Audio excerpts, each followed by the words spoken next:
video natin ngayon mga maestro at pag-usapan pa rin natin itong tungkol sa update po ng Form 1.0 ng ating pong PBB 2023. Ayan, so ngayon po ay November 16, 2025. Ayan, so marami pa rin po kasing nagko-comment sa mga post natin sa YouTube kung kumusta na nga ba talaga itong kanilang mga Form 1.0 para po sa PBB 2023. Ayan, so syempre po ang source po natin ng information na ipamamahagi ngayon ay si Sir Benjo Basas, ang National Chairperson po ng Teachers Dignity Coalition. Ayan. So, ito po ay nai-message po sa kanya, mga kamaestro, ng isang DBM official, I think noong nakaraang Webes, Nakaraang Webes yata to, although hindi natin agad nagawa ng video kasi medyo naging busy po tayo. Kaya ngayon lang po natin to na ilagay dito sa ating YouTube channel. Ayan. Pero po ito ay nai-message sa kanya last Thursday, mga kamaestro. So sabi niya ni Sir Benjo sa kanyang post, as of yesterday, ito po ang na-endorse ng DBM Central Office sa ROs for SARO. Ibig sabihin, ito pong mga babanggitin po natin dito mamaya ay for releasing na po yan ng SARO. Mga kamaestro, ibig sabihin, okay na po yan sa lahat ng offices na babanggitin po natin. Pero yan po ay hindi lahat sa teaching personnel. Meron po doon iba na for RO at meron naman po iba for SDO personnel. Mga kamaestro. At yung iba naman ay kasama na po yung mga elementary and secondary schools. Ayan, so muli po, ayan, ito po ay galing kay Sir Benjo Basas. Ayan, so credit po sa kanya. Sa kanya po natin kinuha itong image ng screenshot po na ito, mga kamaestro. Ayan, so for Region 3, ayan, ibig sabihin okay na po ang PBB of RO proper and SDO. So, ibig sabihin, hindi pa po dito kasama yung mga teaching personnel. Ayan, so congratulations po sa mga kasamahan po natin yan sa Region 3.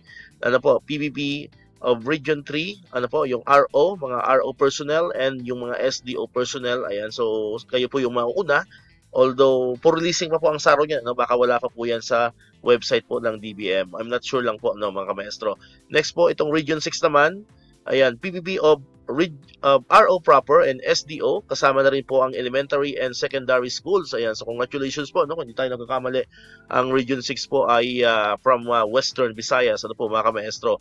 Ayan, so kasama na po sa inyo ang mga elementary and secondary schools to be released soon, po ang inyong SARO. Ayan, so ibig sabihin po, okay na po ang inyong Form 1.0, wala na pong problema, for Region 6. Lahat na po yan, both teaching and non-teaching personnel. Next naman po ay ang Region 7, ayan, dito naman po, ayan, PBB of Elementary and Secondary Schools, ayan, so okay na rin po, ang inyong Form 1.0, so congratulations sa mga kamaestro natin dyan for Region 7, okay na po ang inyong Form 1.0, antayin nyo na lang po ang inyong SARO to be released soon, hopefully this week, mga kamaestro. Next naman ay ang Region 8. Ayan, so sa Region 8, ang mauna po ay ang RO proper muna and SDO personnel. So wala pa po dito yung elementary and secondary schools, hindi pa po kasama. So antayin lamang po natin, susunod na rin po yan. So mauna lang po ng konti, ito pong mga kasamahan po natin from the regional offices and SDO personnel para po ito sa inyong PBB 2023. Ayan. So ito po ang sabi ni Sir Benjo. Yan po ang na-endorse na sa DBM regional offices for processing of SARO and NCA. Ayan. So ulitin po natin.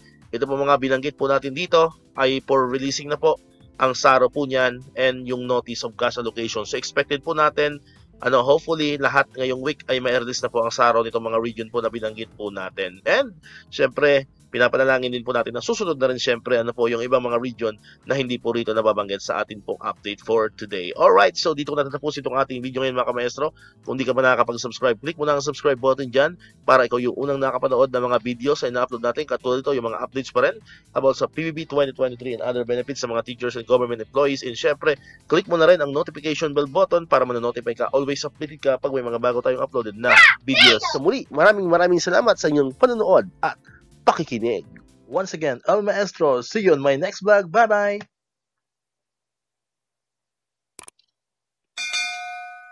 1, 2